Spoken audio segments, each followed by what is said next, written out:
The Cowherd Who Became a Poet by James Baldwin, read by Dennis Jerz. In England there was once a famous abbey called Whitby. It was so close to the sea that those who lived in it could hear the waves forever beating against the shore. The land around it was rugged, with only a few fields in the midst of a vast forest. In those far-off days, an abbey was half church, half castle. It was a place where good people and timid, helpless people could find shelter in time of war. There they might live in peace and safety, while all the country round was overrun by rude and barbarous men.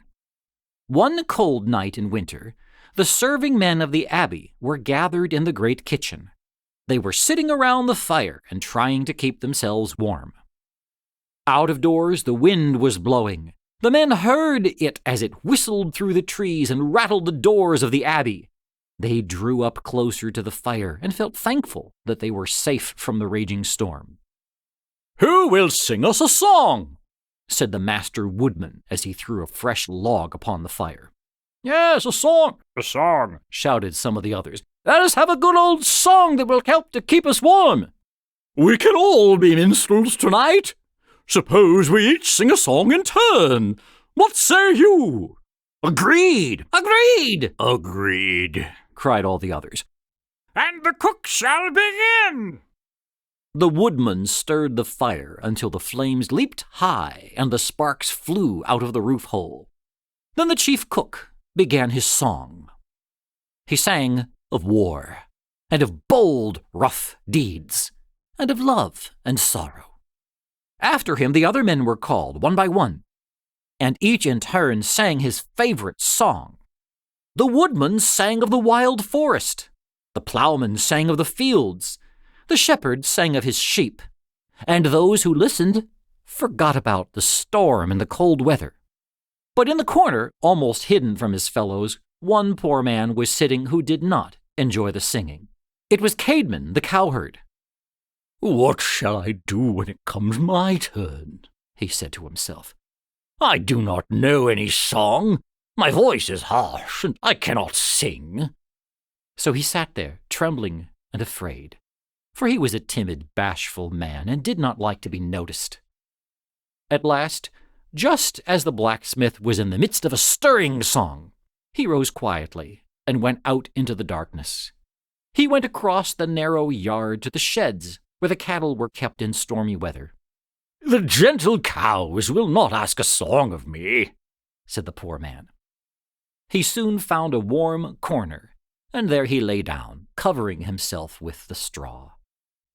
Inside of the great kitchen beside the fire, the men were shouting and laughing, for the blacksmith had finished his song, and it was very pleasing. "Who is next?" asked the woodman. "Caedmon, the keeper of the cows," answered the chief cook. "Yes, Caedmon," all shouted together. "A song from Caedmon!" But when they looked, they saw that his seat was vacant. "The poor timid fellow," said the blacksmith.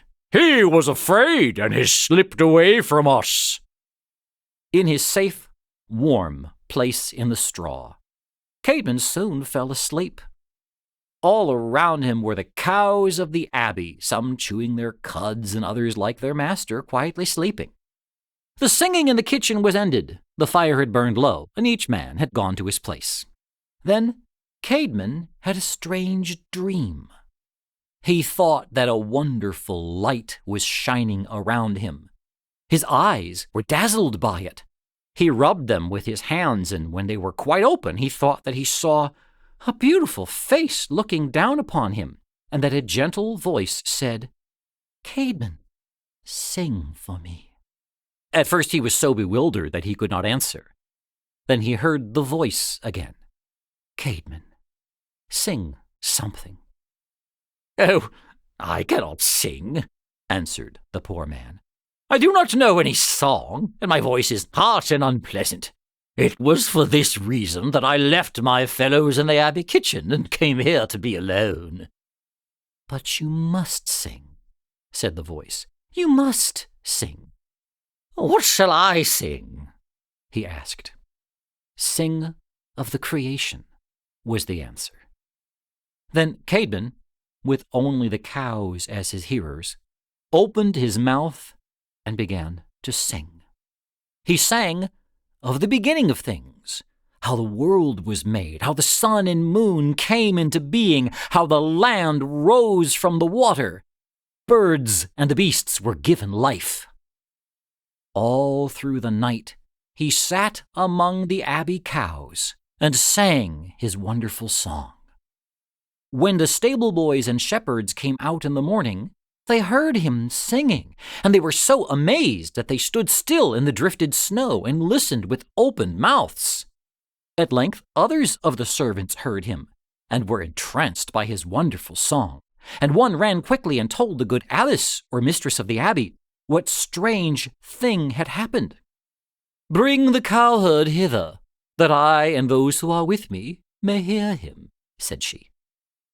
So Caedmon was led into the great hall of the abbey, and all of the sweet-faced sisters and the other women of the place listened while he sang again the wonderful song of the creation. "Surely," said the abbess, "this is a poem most sweet, most true, most beautiful. It must be written down so that people in other places and in other times may hear it read and sung." So she called her clerk, who was a scholar, and bade him write the song word for word as it came from Caedmon's lips, and this he did. Such was the way in which the first true English poem was written, and Caedmon, the poor coward of the abbey, was the first great poet of England.